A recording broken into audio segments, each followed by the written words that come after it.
ఈరోజు వెంకయ్య ఆశ్రమంలో అన్నదానం చేయవారు బాపట్ల జిల్లా మాటూరు వాస్తవ్యులు శ్రీ కొనకాల శ్రీనివాసరావు గారు, శ్రీమతి పూర్ణ కుమారి గారు, వారి కుమారుడు శ్రీ కొనకాల యశ్వంత్ గారు మరియు కుటుంబ సభ్యుల ఆశ్రమంలో వృద్ధులకు అన్నదానం జరుపుతున్నారు.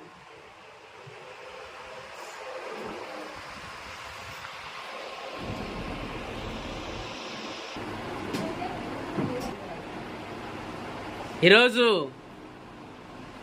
ఆశ్రమంలో అన్నదానం చేయవారు కొనకాల శ్రీనివాసరావు గారు, శ్రీమతి పూర్ణ కుమారి గారు, వారి కుమారుడు శ్రీ కొనకాల యశ్వంత్ గారు ఆశ్రమంలో వృద్ధులకు అన్నదానం జరుపుతున్నారు.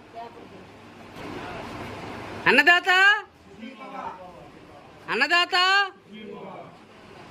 అన్నదాత